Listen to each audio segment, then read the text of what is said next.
নমস্কার বন্ধুরা, আজকে আমাদের পাখির 16 দিন বয়স। 16 দিন বয়সে আপনারা পাখির প্রথমে গ্রোথটা দেখে নেন যে কীরকমভাবে কী ম্যানেজমেন্ট করে রাখা আছে পাখিতে। ঠিক আছে, আমরা কিন্তু একটা বাই একটা ফিডার ডিঙ্কার দিয়েছি এবং মাঝখানে টার্বো ফিডার দিয়েছি। কাজে যে পাখিগুলো একটু উইক বা কমজোর হয়েছে তারা ঠিক হয়ে যায়।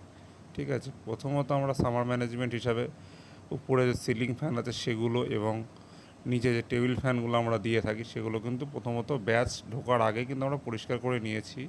তো আপনারা এভাবে কিন্তু পরিষ্কার করে নেবেন যাতে কোনো রকম ধুলোবালি কিংবা লিটার লান লেগে থাকে, তাতে ভাইরাসের সম্ভাবনাটা কিন্তু অনেকটাই কমে যাবে।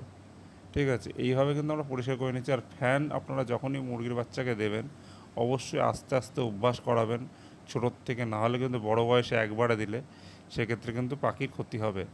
আর এই যে দেখছেন বন্ধুরা, আমরা কিন্তু গরম পড়ার কারণে এখন কিন্তু ইলেকট্রোলাইট ব্যবহার করছি। আমরা এই ক্ষেত্রে জেনেক্স কোম্পানির ইলেকট্রোলাইট নিয়েছি, আপনারা যে কোনো কোম্পানির ব্যবহার করতে পারেন।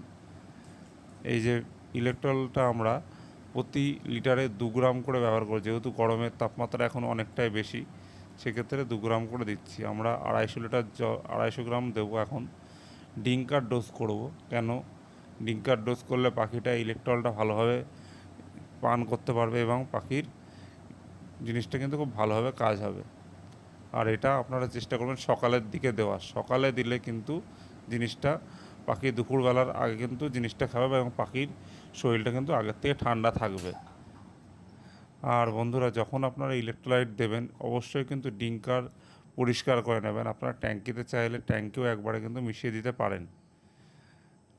ইলেকট্রোলাইটে বা সামার ম্যানেজমেন্টে কিন্তু আরও কিছু কিছু পদক্ষেপ আছে, সেগুলো কিন্তু আমরা পরবর্তী ভিডিওগুলিতে আরও দেখাবো আপনাদের। কাজেই আপনারা যদি ভিডিওটি ভালো লেগে থাকে অবশ্যই লাইক এবং চ্যানেলটি সাবস্ক্রাইব করবেন। ধন্যবাদ বন্ধুরা।